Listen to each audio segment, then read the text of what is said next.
Elizabeth, I've interviewed a great many first ladies in my career, but none who is also a recording star, and few is easygoing. She came to our interview with no makeup artist, no hairdresser, no wardrobe person. She was amazingly candid, told me to call her by her first name, and was ready to talk about everything. You can see why Carla Bruni has been compared to Jackie Kennedy and Princess Diana. But she's like no other First Lady in France's or any other country's history.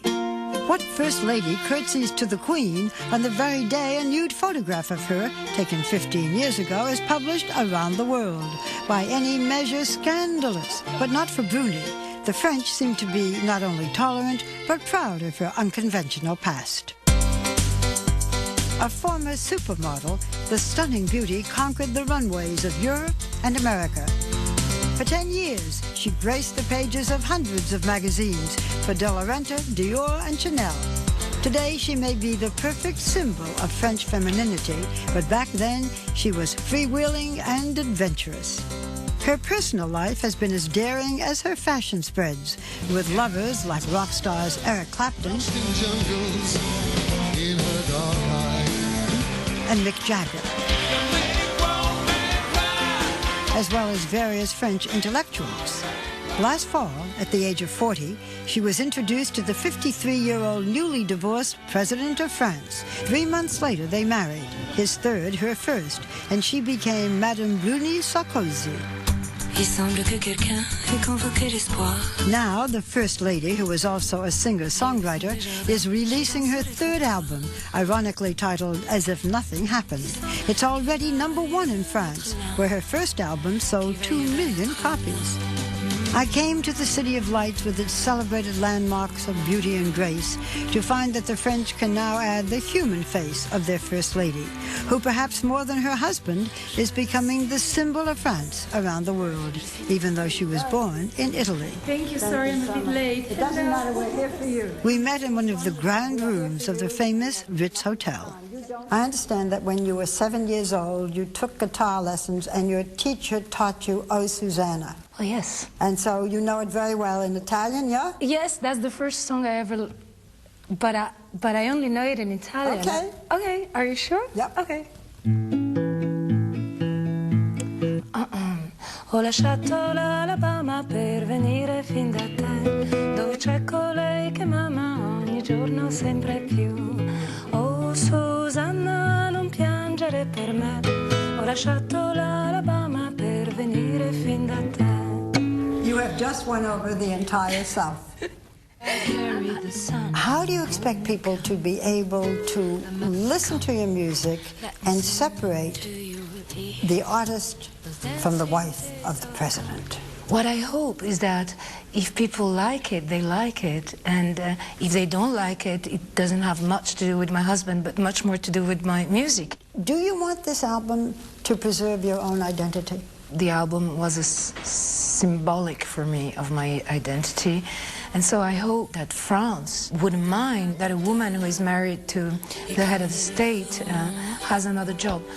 Je mène mon âme pile dans l'instant, car je suis même du présent. But you write about orgies and lovers. I've read about passion. Much of your album was written before you met your husband, but this has been very controversial, one of your songs. Okay. You are my junk, more deadly than Afghan heroin, more dangerous than Colombian white powder. I'm writing about when love is so passionate that it can be destructive, just like drugs. Bruni may see no contradiction between being an artist and First Lady, but her drug metaphor did anger Colombian officials who complained of her mixing politics and art. Another lyric. I am a child, despite my 30 lovers. Is that autobiographical? 30 lovers? No, of course not. But 20 lovers doesn't sound good. 10 lovers doesn't sound... I mean, I'm talking about phonetic for my song. So not 30 lovers. How many lovers? Oh, I never counted my lovers. I was 40 years old when I met my husband, and of course, you know, I was not a 19 years old young woman. So I have a past. And I can joke about it in my song, but the truth is that I have a past and I don't think it's shocking, you know? I think it would be shocking for me to pretend not to have any past. Her past is anything but ordinary. Born to great wealth and raised in a castle, at 7 her family fled to Paris to escape kidnappings from Italian terrorists. At 19, she left her studies at the Sorbonne and found immediate success as a model. All the girls from my time were provocative. We were lucky enough to be famous, and we were all over the press. And so were Bruni's relationships. Accused of breaking up more than one marriage, the tabloids tagged her as a seductress, even a man-eater, claims she calls exaggerations. It's much exaggerated. See, that's, for instance, one of the parts where my image doesn't have much to do with me.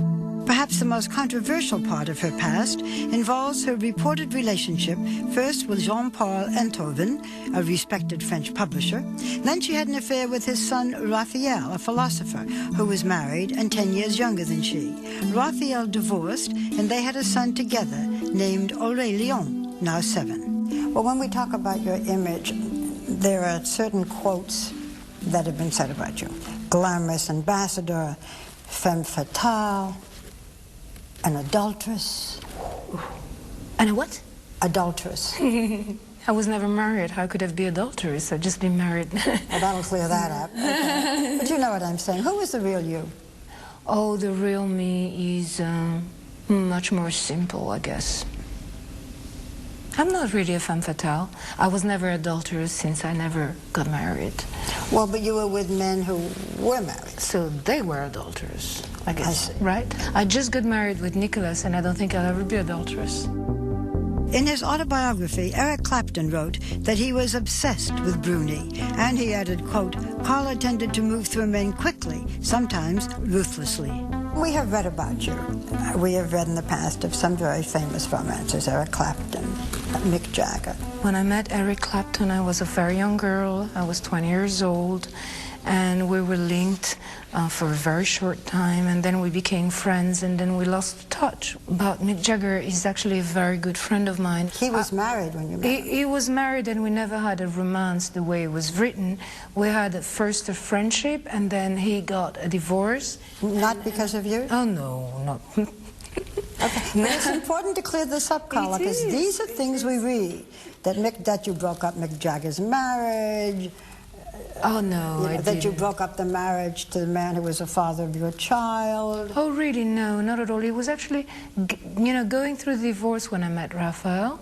And when I met Mick, he was married, but he divorced for, I think he had a child with a woman in Brazil, so it didn't have much to do with me, I must say.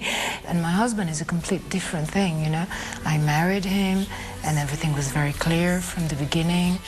When we come back, how does a woman who once said she believes in polygamy settle for monogamy with the President of France? And who tamed whom? Next.